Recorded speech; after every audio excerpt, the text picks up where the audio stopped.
Hi everyone, and thanks for joining us at PMM Fest. Before this session starts, I just wanted to say a big thank you to all our sponsors, our partners, you, our festival attendees, and all our speakers too, because without all of you guys, none of this could have gone ahead and be the success that it has been. If you've not already checked it out, do check out our AMA site. Lots of our speakers will be heading over there after their sessions to take your questions and give their answers. So yeah, head over to the AMA site. That's all from me today. Enjoy the session. Hi, I'm Tim Hines, co-founder of Grokspark, and today I'm talking about not talking about features. Now, if you missed the double negative in the title of my talk here, don't not talk about features. I actually am advocating for talking about features. So if you misread it there and you were like, yeah, don't talk about features, I'm totally with you, man. Stick around. Maybe I can convince you otherwise. So to that point, the point of the talk is to respond to some advice that I see quite a lot, where people post or say something along the lines of, don't talk about features, talk about benefits, or don't talk about features, talk about what problems your product solves, or talk about business outcomes your customers have achieved, or even just don't talk about features, tell a story.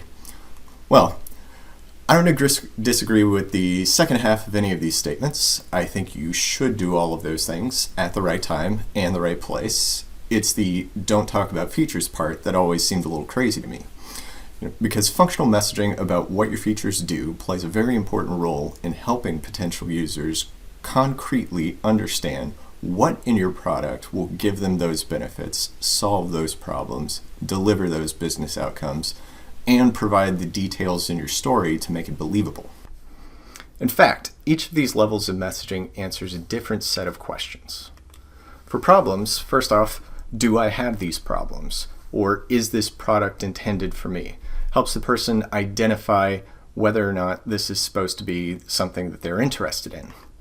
Business outcomes. What's the business impact of these problems? What opportunities are we missing out on? What value am I supposed to be getting out of this? Benefits. What am I going to get from using your products that will help me solve these problems? And of course, features. What specifically in the products will give me those benefits? This is the product level proof of your messaging. This should tell people how you're going to do all of the other stuff that you just claimed you can do for them. All of these levels work together to tell your full story, but it's the features that provide the details that make this story believable. But sometimes when people say don't talk about features, what they really mean is don't lead with features. Meaning, don't put a big feature list front and center on the homepage of your website.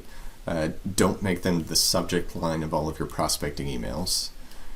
But even then, there are countless stories of product marketers joining companies that have grown to $5, $10, $20 million in annual recurring revenue, only talking about their own products and features. A bunch of messaging that's all about themselves, all about their products.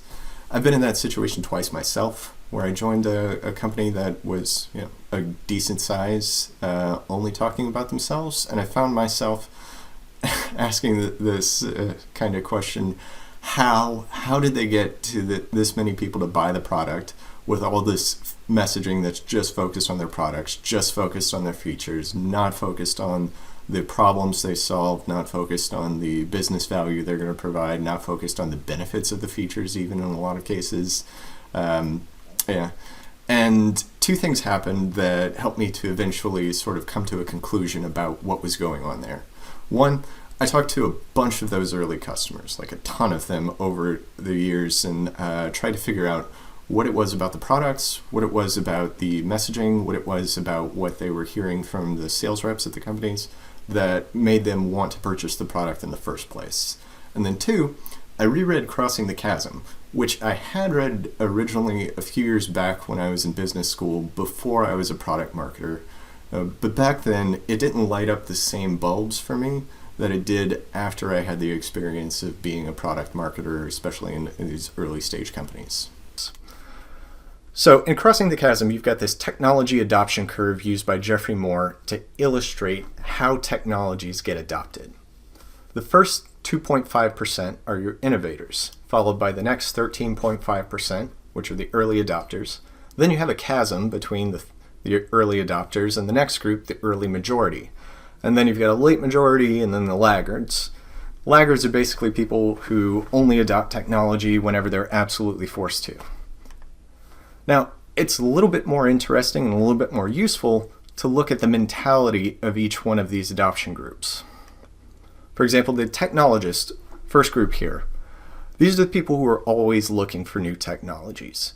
They're the people who check Product Hunt pretty much every day. They check Hacker News every day.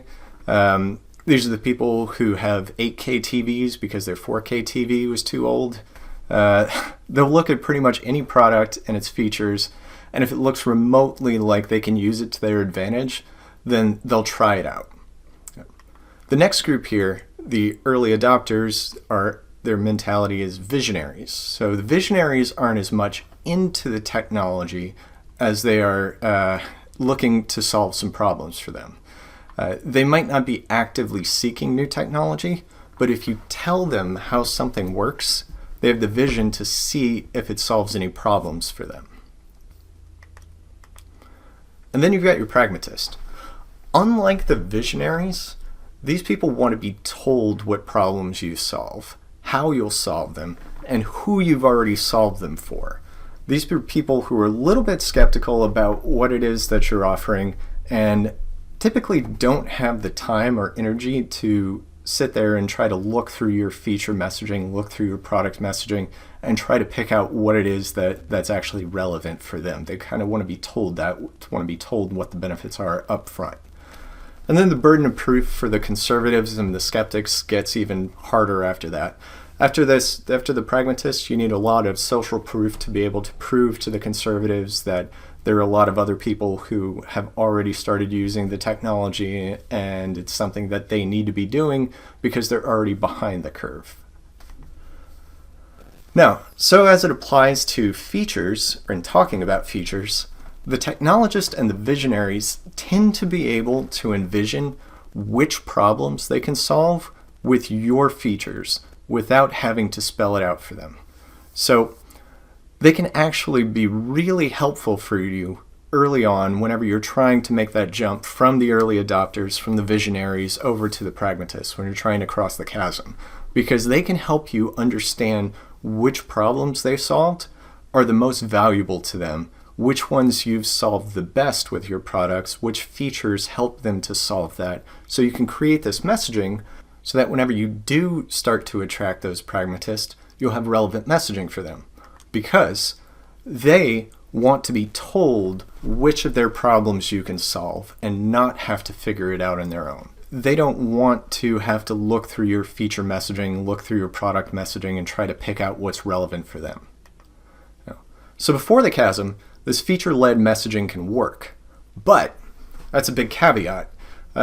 You also have to have a really good product that people love. You have to have truly differentiated features, and you have to be lucky enough to find these early adopters.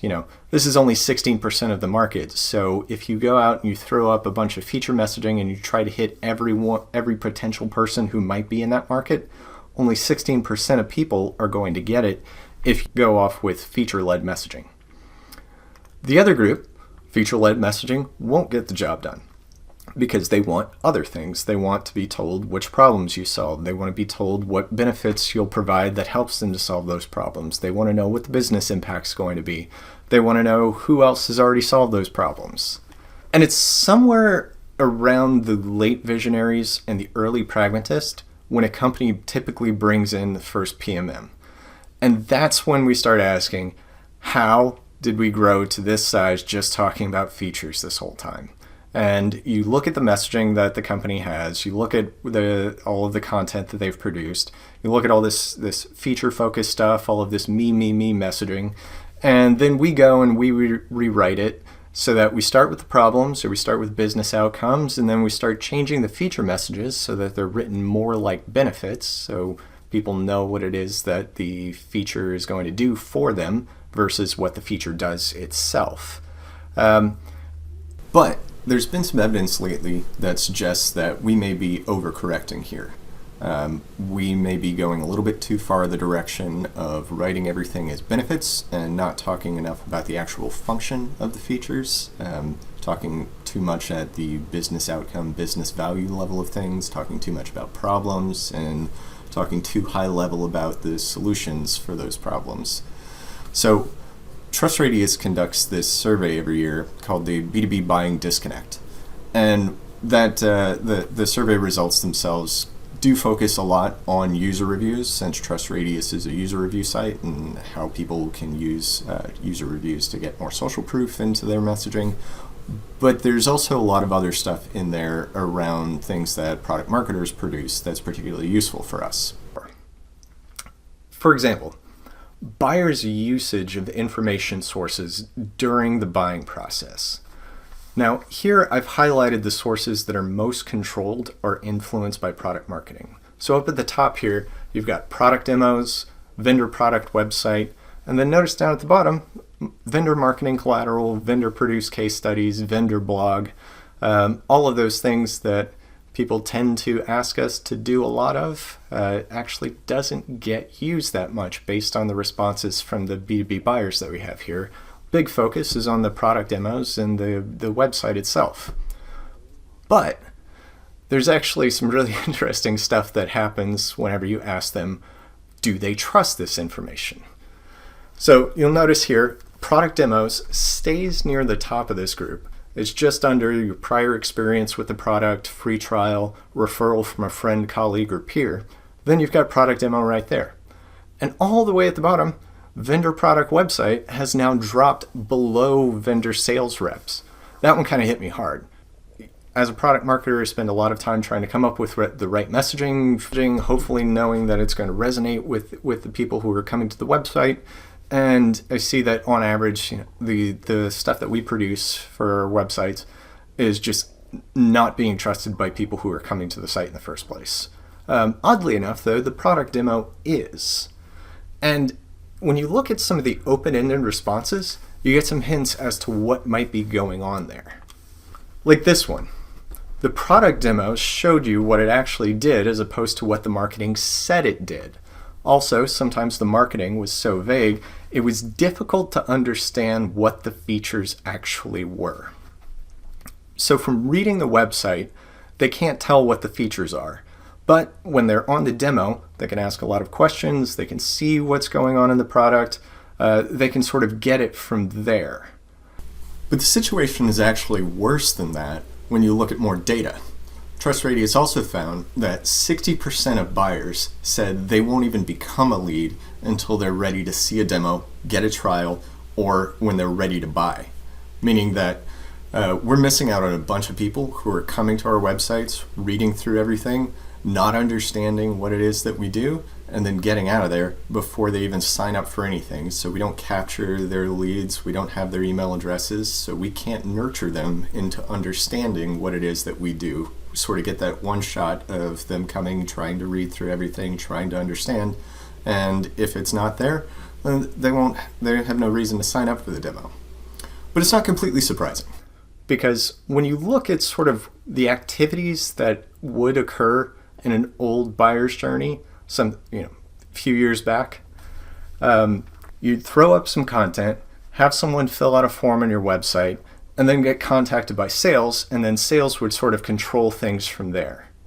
But right now, people are doing a lot more research up front on their own, meaning marketing and product marketing play a bigger role in educating and convincing prospects to engage with the product and engage with sales.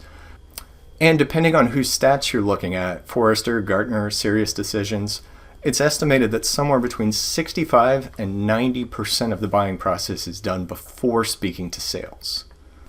Which for me means that we need to be spending a lot more time doing buyer enablement than we are doing sales enablement. That's just a balancing act of what our responsibilities as product marketers should be. And while this information might be partially attributed to the increase in information available to prospects from multiple sources, this whole data democratization trend, it should be pointed out that TrustRadius also found that 59% of B2B buyers are now millennials. And as a generation, we tend to be pretty comfortable with doing our own research, signing up for free trials, and then giving the product a go if we find it interesting enough. But we also tend to want to be able to find all that information up front without having to talk to another human being. And if we don't, we might get annoyed, go look at another vendor who does give us all that information in a self-serve manner. But back to the issue with product websites. TrustRadius did another survey that dug in a little deeper into the issue, asking, how would you describe the language most software vendors use to describe their product? And 74% either said a lot of fluff or meaningless jargon. So luckily, there were a ton of open-ended responses to clarify exactly what these people meant with their feedback, and I've summarized them in a few points here. 1. Business outcomes are literally unbelievable without the features to back them up. So one respondent related to this said, lots of business impact terms, revenue, leads, etc., but no reason to believe that impact. Another said, I find most don't describe the actual functions and instead talk about increasing revenue without talking about how. The second point here, feature descriptions need to be both accurate and detailed. One person said, it's usually very fluffy and vague.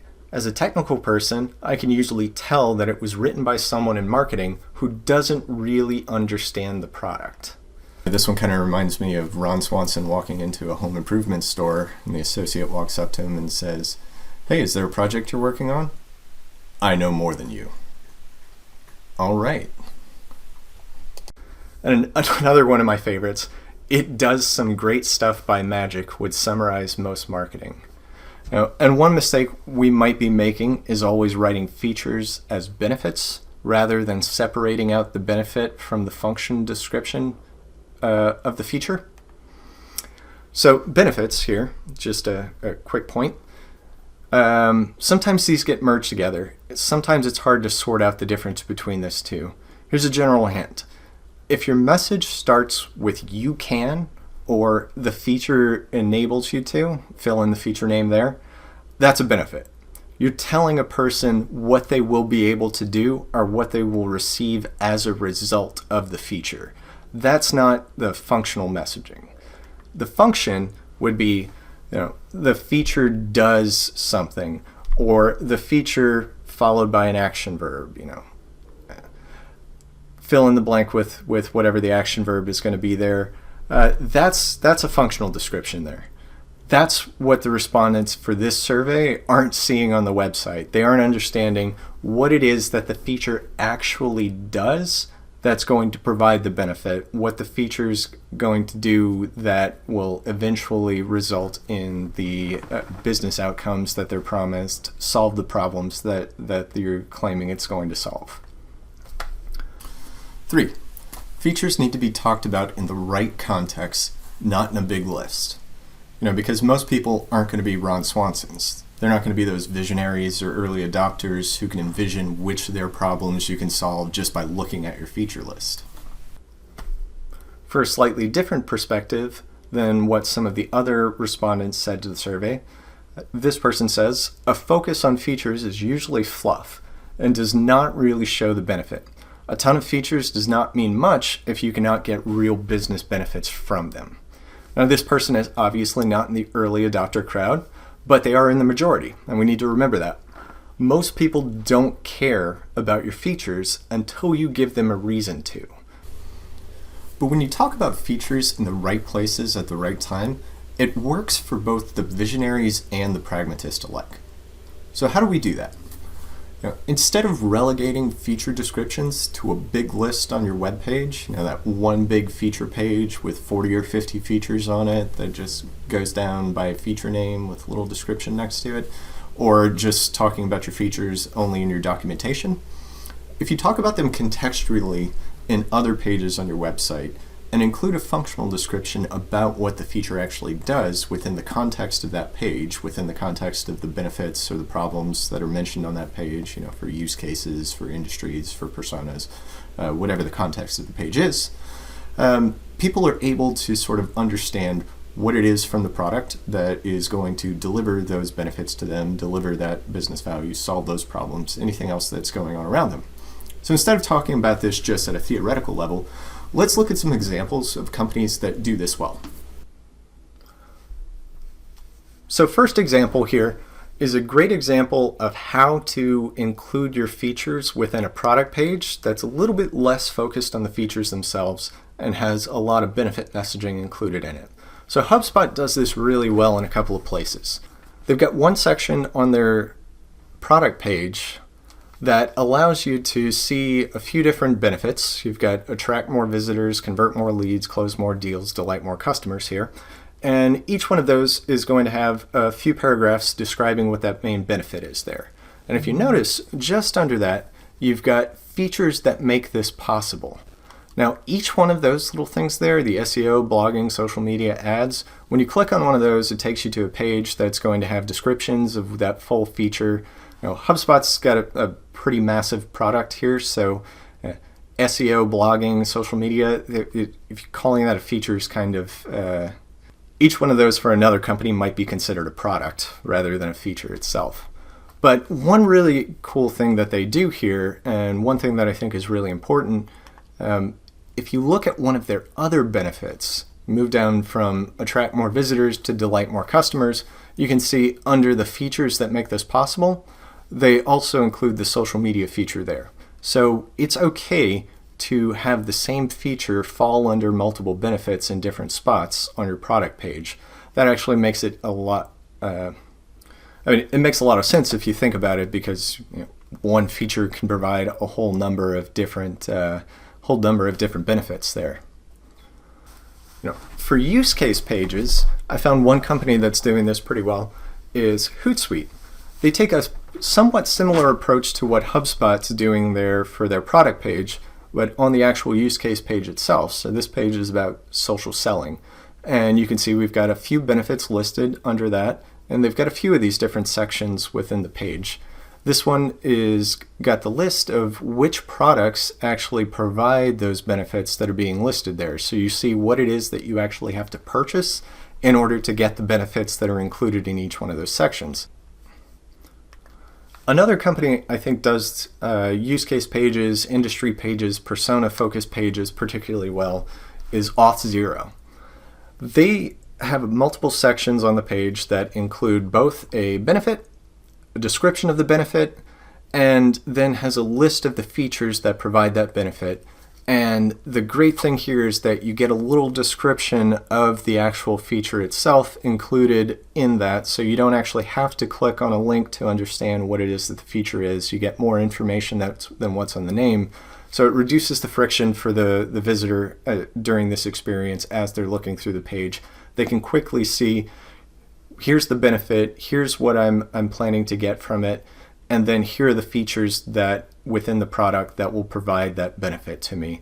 And each one of those descriptions is going to help me understand what that is. Now, if I need more information, each one of those read more links provides more information along with that. And they do this in a few different spots with a few different things. Some of the read mores go directly to documentation pages where you can actually get a lot of technical details. Some of them go to blog posts. Some of them go to more product-y feature pages there.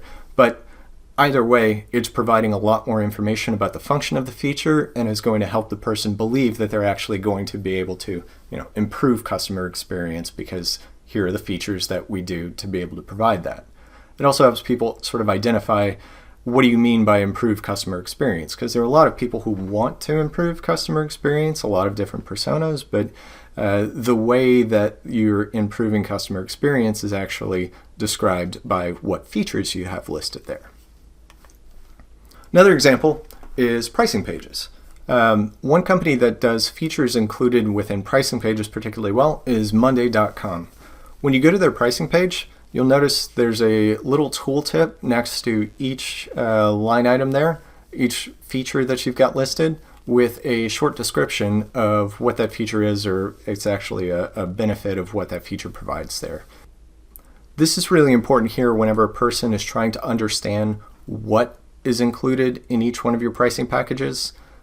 which features they're going to get with that, because they've probably read a bunch of product pages that are on your website, read some use case pages, heard features mentioned throughout that process, but don't actually know which ones they need. And whenever they come to your pricing page, if they can see the description of what the feature is right there on the pricing page, then they don't have to go back and forth between the pricing page and the product page, or the pricing page and the use case page, or the pricing page and the feature page to try to remember exactly what each one is. It's right there, so the friction is significantly reduced in that case. So another thing that people say, besides just don't talk about features, talk about benefits or whatever, is no one cares about your features, they care about solving their problems, right?